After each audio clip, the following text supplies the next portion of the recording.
야심한 밤 생활관에 울려 퍼지는 서슬퍼런 목소리. 우리 아빠가 누군지 알아? 중령 아버지만 믿고 온갖 가혹행위를 일삼던 악마 김상병. 그의 폭력에 절망의 나날을 보내던 박철수 이병. 그런데 어느 날 고요하던 부대에 벼랑간 원스타가 떴습니다. 과연 이등병과 원스타는 무슨 사이였을까요? 그리고 김상병은 어떤 최후를 맞이했을까요? 그 전에 잠깐 구독과 좋아요 먼저 꼭 눌러주시면 복 받으실 거예요. 그날 밤도 생활관의 공기는 무겁게 가라앉아 있었습니다. 자정을 넘긴 시간, 모두가 깊은 잠에 빠져 있어야 할 시간이지만 박철수 이병은 쉬이 잠들지 못하고 있었죠. 언제 또다시 생활관 문이 소리 없이 열리고 자신을 찾는 불길한 그림자가 다가올지 모른다는 불안감 때문이었습니다. 역시나 그의 예감은 틀리지 않았습니다.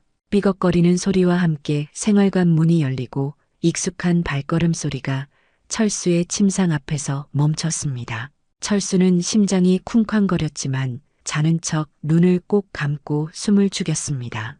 야, 박철수 또 자는 척하냐? 내가 모를 줄 알고 빨리 안 일어나? 목소리의 주인은 김민석 상병이었습니다. 철수는 마지못해 무거운 눈꺼풀을 들어 올렸습니다. 어둠 속에서도 김상병의 비릿한 웃음이 느껴지는 듯했죠. 이런 식의 야밤 호출은 이제 철수에게 익숙한 일과 중 하나가 되어버렸습니다. 김상병은 철수가 이 부대로 전입 온 첫날부터 눈의 가시처럼 여겼습니다. 철수의 어딘가 어수룩해 보이는 인상과 내성적인 성격이 그의 괴롭힘 본능을 자극한 것인지도 몰랐습니다. 처음에는 단순히 청소를 다시 시키거나 관물대 정리를 트집 잡는 수준이었지만 시간이 갈수록 그의 행동은 도를 넘어서고 있었습니다. 오늘 우리 아빠랑 통화했는데 다음 주에 면회 오신다더라. 너도 알지? 우리 아빠가 이 부대 주임원사님이랑 거의 형님 동생 하는 사이인 거. 내가 너 때문에 스트레스 받는다고 살짝 말씀드렸더니 아주 그냥 너 조심하라고 전해주시더라. 김상병은 있지도 않은 일을 사실인 것처럼 부풀리며 철수를 압박했습니다. 물론 그의 아버지가 중령이라는 사실은 부대 내 모두가 아는 공공연한 비밀이었고 그것이 김상병에게 무조부리의 권력을 쥐어준 것이나 다름없었죠. 간부들조차 김상병의 눈치를 보는 실정이었습니다. 철수는 말없이 전투복을 챙겨 입고 김상병을 따라 나섰습니다. 그의 등 뒤로 다른 선임들의 안도하는 숨소리가 들리는 듯 했습니다. 오늘 타겟은 내가 아니구나. 그런 비겁한 안도감이었겠죠. 깊은 밤 부대 전체가 잠든 시간, 철수의 고통은 그렇게 시작되고 있었습니다. 김상병이 철수를 데려간 곳은 중대 본부 뒤편의 낡은 창고였습니다. 먼지가 뽀얗게 쌓인 창고 안에는 온갖 잡동사니들이 어지럽게 널려 있었죠. 여기 있는 거 내일 아침까지 다 정리해놔. 먼지 하나 없이 반짝거리게 만들라고. 참 저기 구석에 있는 폐급 전투화들도 광 오지게 내놓고 우리 아빠가 보면 아주 좋아하실 거다. 김상병은 손전등 불빛으로 창고 구석을 비추며 명령했습니다. 그곳에는 좋기 수십 켤레는 되어 보이는 낡은 전투화들이 아무렇게나 쌓여 있었어요. 한겨울의 차가운 창고 공기가 철수의 폐부 깊숙이 스며들었습니다. 철수는 말없이 고개를 끄덕이고는 묵묵히 정리를 시작했습니다. 부모님께는 늘 잘 지낸다고 군 생활이 재미있다고 거짓말을 해야 하는 자신의 처지가 너무나 서러웠습니다. 사회에서는 누구보다 긍정적이고 활발했던 그였지만 군대라는 폐쇄된 공간 안에서 그는 점점 더 작아지고 있었습니다. 마치 빛 한 점 들어오지 않는 깊은 우물에 갇힌 기분이었죠. 이따금씩 순찰을 도는 당직사관의 발소리가 들려올 때면 혹시나 하는 마음에 귀를 기울여 보았지만 그 발소리는 언제나 창고 앞을 무심히 지나쳐 갈 뿐이었습니다. 다음 날 아침 밤샘 작업으로 눈이 벌겋게 충혈된 철수에게 김상병의 괴롭힘은 더욱 집요해졌습니다. 아침 식사 시간에는 일부러 철수의 옆자리에 앉아 다리를 떨며 밥을 먹지 못하게 방해했고 국물을 철수의 옷에 일부러 쏟기도 했습니다. 아, 미안. 일부러 그런 건 아닌데. 어쩌냐. 옷 다 버렸네. 우리 아빠한테 세탁비라도 보내달라고 할까? 비아냥거리는 김상병의 목소리에 주변의 병사들이 키득거렸지만 철수는 그저 젖은 옷자락을 매만지며 고개를 숙일 뿐이었습니다. 오후 체력 단련 시간에는 다른 병사들보다 2배나 많은 뛴걸음을 시키거나 팔굽혀펴기 자세를 트집 잡아 얼차려를 주기도 했죠. 해질녘 녹초가 된 철수를 생활관으로 불러들인 김상병은 더욱 가관이었습니다. 야, 박철수, 너 오늘 총기 손질 시간에 총 제대로 안 닦았지? 연병장 50바퀴다. 지금 당장 실시. 이미 몸은 천근만근이었지만 철수는 거부할 수 없었습니다. 어둠이 내린 연병장을 홀로 돌면서 철수의 눈에서는 뜨거운 눈물이 하염없이 흘러내렸습니다. 어머니, 아버지, 보고 싶어요. 그 울음소리는 누구에게도 들리지 않는 철수만의 절규였습니다. 어느덧 시간이 흘러 철수도 일병 계급장을 달게 되었습니다. 하지만 그의 군 생활은 조금도 나아지지 않았습니다. 김상병은 여전히 철수를 표적으로 삼아 괴롭혔고 오히려 그 강도는 점점 더 심해지고 있었죠. 부대 내에서 철수는 고립무원이었습니다. 대부분의 선임들은 김상병의 눈치를 보며 철수를 외면했고 심지어 몇몇 동기들마저 김상병의 편에 서서 철수를 비웃거나 따돌렸습니다. 철수는 매일 밤 잠자리에 들 때마다 내일은 또 어떤 괴롭힘이 기다리고 있을까 두려움에 떨어야 했습니다. 그러던 어느 주말 철수는 어머니와 통화를 하고 있었습니다. 몸이 편찮으신 할머니의 안부를 묻기 위해서였죠. 철수의 할머니는 그에게 세상 전부와도 같은 존재였습니다.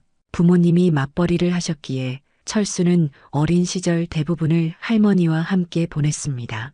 할머니의 따뜻한 품, 맛있는 음식, 그리고 밤마다 들려주시던 옛날 이야기는 철수의 유년 시절을 행복으로 가득 채워주었죠. 어머니, 할머니는 좀 어떠세요? 지난번 통화 때 기침을 많이 하셔서 걱정돼요. 철수의 목소리에는 진심 어린 걱정이 묻어났습니다. 응, 아직 좀 편찮으시긴 한데 그래도 내 걱정 많이 하신다. 철수 얼굴 본 지 너무 오래됐다고 보고 싶어 하셔. 어머니의 말에 철수는 가슴 한구석이 아려왔습니다. 당장이라도 달려가 할머니를 뵙고 싶었지만 그럴 수 없는 현실이 야속했죠. 통화를 마치고 생활관으로 돌아온 철수는 책상에 앉아 편지를 쓰기 시작했습니다. 사랑하는 할머니께 몸은 멀리 있지만 마음만은 늘 할머니 곁에 있다는 진심을 꾹꾹 눌러 담아 편지를 써내려갔습니다. 할머니와의 추억을 떠올리자 저절로 미소가 지어졌지만 동시에 눈가에는 촉촉한 이슬이 맺혔습니다. 편지를 거의 다 완성해갈 무렵 김상병이 생활관 문을 박차고 들어왔습니다. 그는 술에 취해 얼굴이 벌겋게 달아올라 있었고 비틀거리며 철수에게 다가왔습니다. 이 새끼 또 질질 짜면서 편지질이냐? 이번엔 또 누구한테 보내는 건데?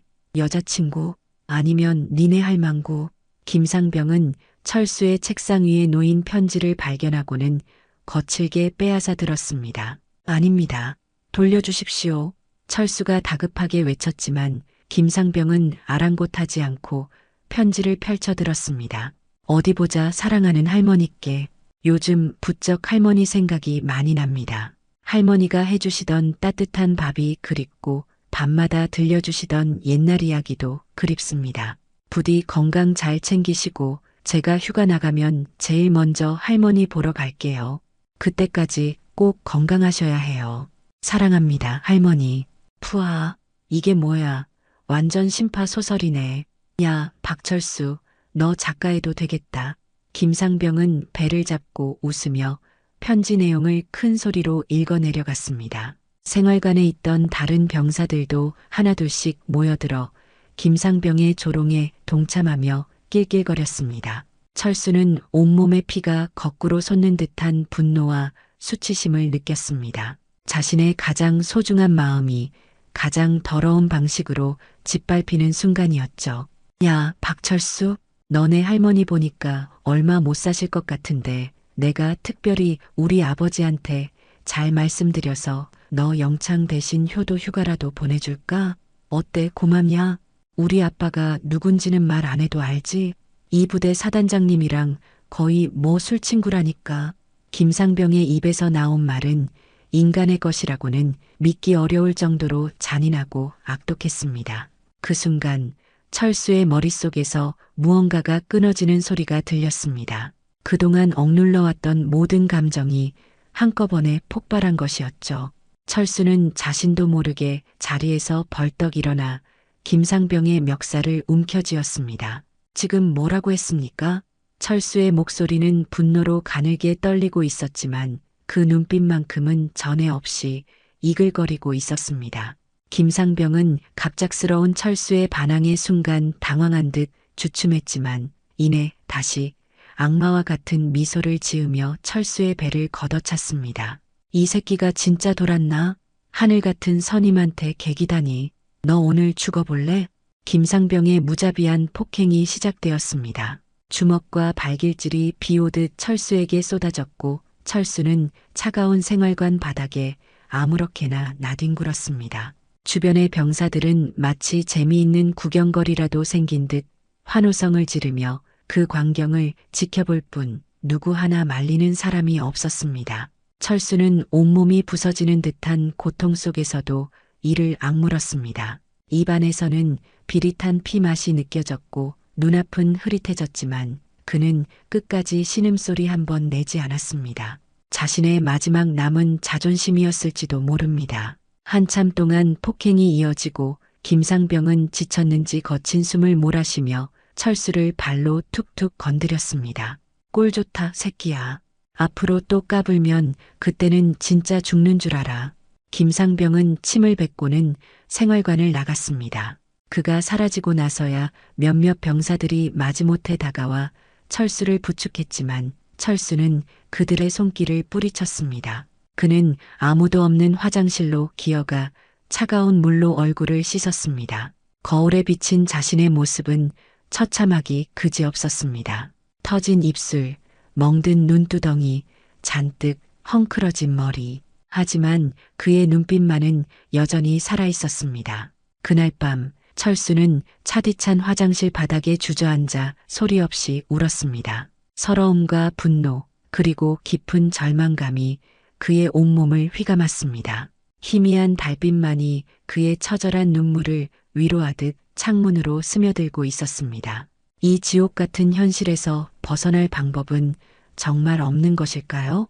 며칠이 흘렀지만 철수의 몸과 마음의 상처는 쉬이 아물지 않았습니다. 김상병의 폭행 이후 부대 내에서 철수의 입지는 더욱 좁아졌죠. 이전에는 그저 무시하거나 방관하던 선임들도 이제는 노골적으로 철수를 경멸하거나 비웃었습니다. 저놈 저거 김상병한테 한번 개겼다가 아주 작살났지 아마. 그러게 누가 까불래? 쥐뿔도 없는 놈이 말이야.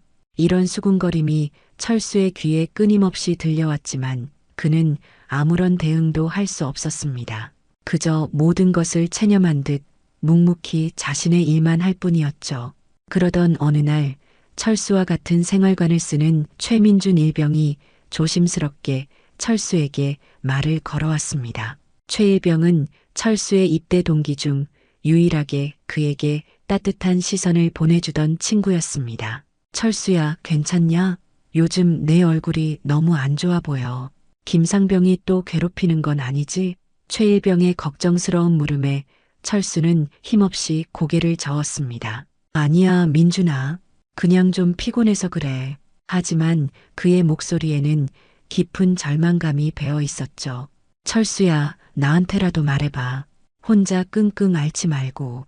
내가 뭐라도 도울 수 있는 일이 있을지 모르잖아. 최일병의 진심 어린 위로에 철수는 결국 참았던 속마음을 털어놓기 시작했습니다. 김상병의 끊임없는 괴롭힘, 선임들의 냉대, 간부들의 무관심, 그리고 아무도 자신을 도와주지 않는다는 깊은 고립감까지. 철수의 이야기를 듣는 내내 최일병의 얼굴은 안타까움으로 일그러졌습니다. 정말 너무한다. 김상병 그 자식. 어떻게 사람을 저렇게까지 괴롭힐 수가 있지? 내가 중대장님께 말씀드려볼까? 최일병이 붕괴하며 말했지만 철수는 고개를 가로저었습니다. 아니야, 소용없을 거야. 중대장님도 김상병 아버지 눈치 보시는 것 같더라. 괜히 너까지 위험해질 수 있어. 그때 생활관 문을 열고 들어오던 중대행정반 소속 박상길 병장이 그들의 대화를 우연히 듣게 되었습니다. 박 병장은 평소에는 말이 없고 조용한 성격이었지만 부대 내에서 불합리한 일이 벌어지면 그냥 지나치지 못하는 정의로운 인물로 알려져 있었죠. 그는 조용히 철수와 최일병에게 다가와 낮은 목소리로 말했습니다. 박이병, 최일병, 방금 너희들 이야기 들었다. 박이병 많이 힘들었겠구나. 박 병장의 따뜻한 말 한마디에 철수는 왠지 모를 위안을 받는 듯 했습니다. 김상병 문제는 내가 한번 중대장님께 정식으로 건의해 보겠다. 물론 그 인간 빼기 워낙 막강해서 쉽지는 않겠지만 그래도 이렇게 가만히 보고만 있을 수는 없지 않겠냐? 힘내라, 박이병. 세상이 다 너를 버린 건 아니다. 박 병장의 말은 철수에게 한 줄기 빛과 같았습니다. 어쩌면 정말 이 지옥에서 벗어날 수 있을지도 모른다는 희미한 희망이 생겨났죠. 철수는 박 병장에게 연신 고개를 숙이며 감사의 뜻을 전했습니다. 다음 날 박 병장은 약속대로 중대장실을 찾아갔습니다. 그는 철수가 겪고 있는 부당한 처우와 김상병의 도를 넘는 가혹행위에 대해 소상히 보고하고 즉각적인 조치를 취해줄 것을 강력히 요청했습니다. 하지만 중대장의 반응은 싸늘하기 그지없었습니다. 박 병장, 지금 제정신인가? 김상병 아버지가 누군지 뻔히 알면서 이런 보고를 올리는 건가? 괜히 긁어부스럼 만들지 말고 이쯤에서 덮어. 박이병 문제는 내가 알아서 할 테니 박 병장은 더 이상 이 일에 관여하지 말도록. 알겠나? 중대장의 단호하고도 위압적인 태도에 박 병장은 분노가 치밀어 올랐지만 어쩔 수 없이 물러나야 했습니다. 그 역시 지휘관의 명령에 복종해야 하는 일개 병사일 뿐이었으니까요. 박 병장은 착잡한 마음으로 중대장실을 나왔습니다. 철수에게 이 사실을 어떻게 전해야 할지 막막했죠. 박 병장으로부터 중대장의 반응을 전해 들은 철수는 하늘이 무너지는 듯한 절망감을 느꼈습니다. 마지막 남은 동아줄마저 끊어져 버린 기분이었죠. 그의 눈동자는 초점을 잃은 채 허공을 맴돌았습니다. 이제 정말 아무런 희망도 없는 건가? 모두가 나를 외면하는구나. 철수는 모든 것을 포기하고 싶은 심정이었습니다. 그렇게 며칠을 보내던 어느 날 밤 도저히 잠을 이룰 수 없었던 철수는 홀로 생활관을 빠져나와 부대 뒤편 한적한 벤치에 앉았습니다. 차가운 밤 공기가 그의 옷깃을 파고들었지만 그는 아무것도 느낄 수 없었어요. 그저 멍하니 밤하늘의 별들만 바라보고 있었죠. 그때 그의 주머니 속에 넣어두었던 휴대폰이 희미하게 진동했습니다. 아버지로부터 걸려온 전화였어요. 철수는 한참을 망설이다 떨리는 손으로 통화 버튼을 눌렀습니다. 여보세요.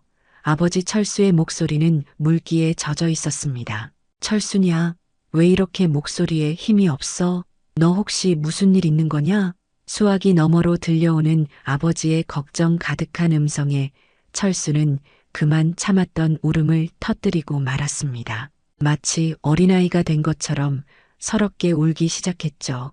아버지는 아무 말 없이 아들의 울음소리를 묵묵히 들어주었습니다. 한참을 울고 난 철수는 조금 진정이 되었는지 그동안 겪었던 일들을 하나씩 아버지에게 털어놓기 시작했습니다. 김상병의 지독한 괴롭힘, 선임들의 비겁한 방관, 그리고 간부들의 무책임한 외면까지 그의 이야기가 이어지는 동안 수화기 저편에서는 아버지의 낮고 깊은 한숨 소리가 간간히 들려왔습니다. 철수는 아버지가 자신 때문에 얼마나 가슴 아파하실지 생각하니 또다시 눈물이 쏟아졌습니다. 모든 이야기를 마친 철수는 흐느끼며 말했습니다. 아버지, 저 너무 힘들어요. 정말 여기서 더는 못 버틸 것 같아요.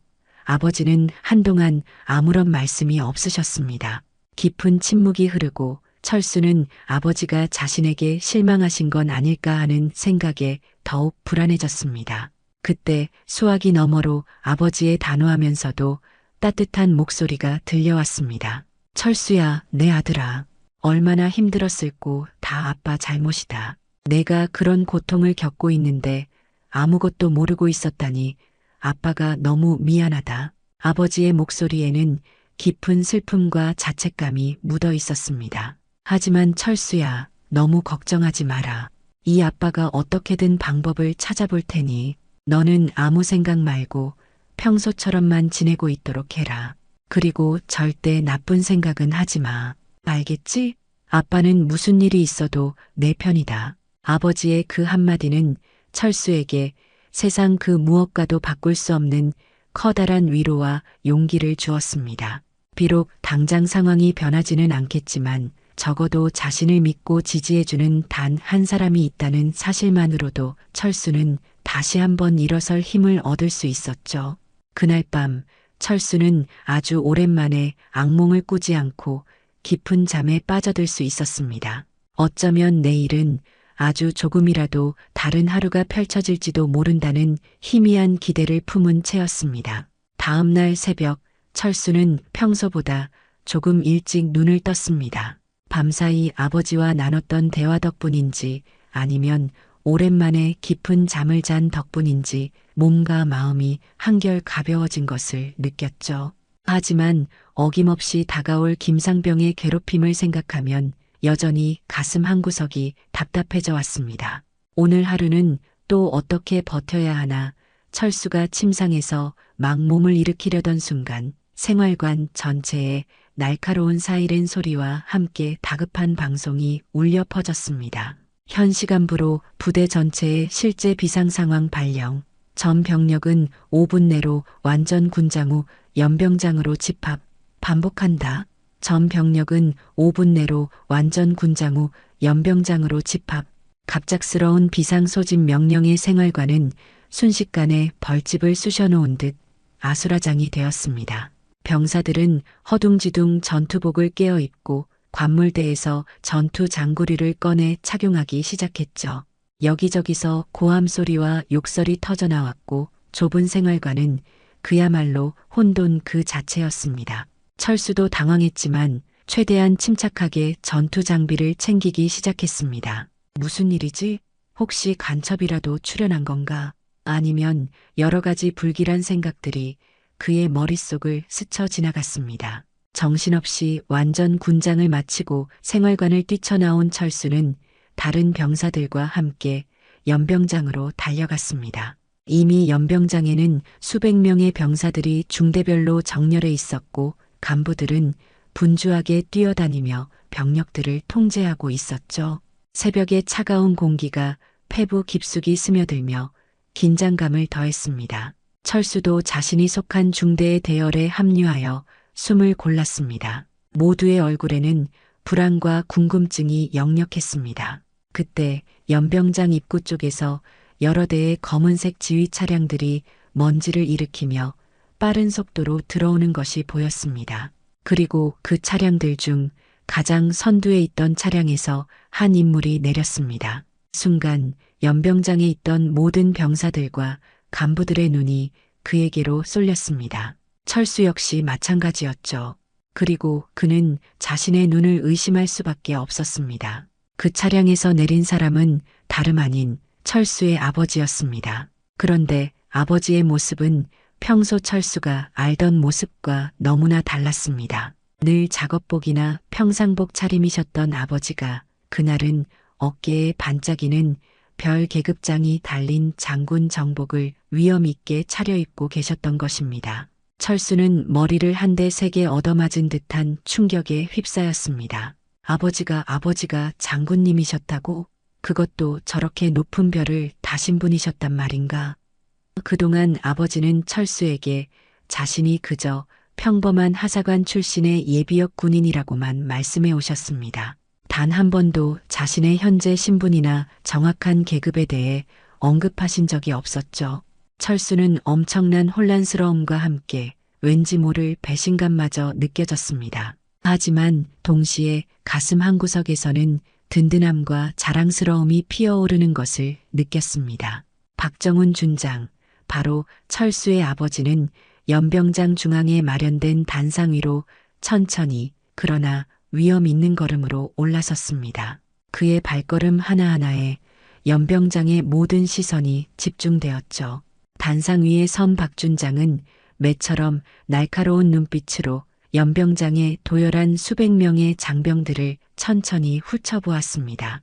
그의 시선이 머무는 곳마다 병사들은 저도 모르게 몸을 움츠리거나 마른 침을 삼켰습니다. 잠시 동안 무거운 침묵이 흘렀고 연병장에는 오직 새벽 바람 소리만이 감돌았습니다. 드디어 박준장이 입을 열었습니다. 그의 목소리는 낮고 차분했지만 그 안에 담긴 무게감과 카리스마는 연병장 전체를 압도하기에 충분했습니다. 오늘 내가 이 자리에 예고 없이 찾아온 이유는 단 하나다. 최근 이 부대 내에서 공공연하게 자행되고 있는 병영 부조리와 가혹행위의 실태를 직접 확인하고 그 뿌리를 뽑아내기 위함이다. 박준장의 단호한 선언에 연병장은 찬물을 끼얹은 듯 싸늘하게 얼어붙었습니다. 특히 김상병은 얼굴이 백지장처럼 하얗게 질려서는 땅바닥만 내려다보며 연신 불안한 듯 입술을 잘근거리고 있었죠. 다른 간부들 역시 당황한 기색을 감추지 못하고 서로의 눈치만 살피고 있었습니다. 철수는 그 광경을 지켜보며 속이 다 후련해지는 듯한 묘한 해방감을 느꼈습니다. 박준장은 약 1시간에 걸쳐 부대 운영의 문제점, 지휘관들의 안일한 복무 태도, 그리고 병사들의 인권 침해 사례들을 조목조목 지적하며 질타했습니다. 그의 연설은 마치 잘 벼려진 칼날처럼 날카롭고 예리했으며 듣는 이들의 가슴을 서늘하게 만들기에 충분했습니다. 모든 장병들은 마치 죄인이라도 된 것처럼 고개를 숙인 채 그의 훈시를 경청했습니다. 연설을 마친 박준장은 철수가 속한 3중대 병력들을 단상 앞으로 따로 불러 모았습니다. 그리고 중대장 김철민 대위와 김민석 상병을 호명하여 앞으로 나오도록 지시했죠. 김상병은 이미 다리가 풀린 듯 후들거리며 앞으로 나섰고 중대장 역시 사색이 된 얼굴로 그의 뒤를 따랐습니다. 김민석 상병, 박준장의 차갑고 낮은 목소리가 연병장에 울려 퍼졌습니다. 내가 박철수 이병을 비롯한 여러 후임병들에게 지속적으로 폭언과 폭행, 그리고 가혹행위를 일삼았다는 다수의 보고와 증거를 확보했다. 이에 대해 할 말이 있는가? 박준장의 서리빨 같은 질문에 김상병은 감히 고개조차 들지 못하고 그저 죄송합니다라는 말만 간신히 내뱉을 뿐이었습니다. 그의 눈에는 두려움과 함께 일말의 후회 같은 것이 어리는 듯 했지만 이미 때는 늦어버린 후였죠. 김철민 대위, 박준장의 시선이 이번에는 중대장에게로 향했습니다. 자네는 중대 지휘관으로서 이러한 사실을 인지하고 있었음에도 불구하고 이를 묵인하고 방조한 책임이 매우 크다. 자네의 변명을 듣고 싶군. 중대장은 식은땀을 비오듯 흘리며 무언가 변명을 늘어놓으려 했지만 박준장의 불호령 같은 카리스마에 압도되어 제대로 말도 꺼내지 못하고 우물쭈물하기만 했습니다. 그의 그런 모습은 그동안 철수를 비롯한 힘없는 병사들 앞에서 보여주었던 위압적인 모습과는 너무나 대조적이었습니다. 박철수 이병 앞으로 나오도록 하게. 박준장의 나지막한 부름에 철수가 천천히 대열에서 걸어 나왔습니다. 연병장에 모인 모든 이들의 시선이 일제히 철수에게로 향했죠. 철수는 애써 담담한 표정을 지으려 했지만 떨리는 다리를 감출 수는 없었습니다. 아버지이자 이제는 너무나 높아 보이는 장군님 앞에 선다는 것은 상상 이상으로 긴장되는 일이었으니까요. 아버지는 철수의 앞으로 다가와 그의 어깨를 힘주어 잡았습니다. 그리고 다른 사람들은 들을 수 없을 만큼 낮은 목소리로 하지만 너무나 따뜻하고 다정한 음성으로 속삭였습니다. 내 아들 철수야, 그동안 얼마나 힘들었느냐. 이 못난 아비가 너무 늦게 알아서 정말 미안하다. 이제 다 괜찮다. 이 아빠가 모든 것을 제자리로 돌려놓을 것이니 아무 걱정하지 말거라. 그 순간 철수는 더 이상 참지 못하고 뜨거운 눈물을 왈칵 쏟아내고 말았습니다. 그동안 가슴속에 응어리져 있던 모든 서름과 아픔, 그리고 외로움이 한꺼번에 터져 나온 것이었죠.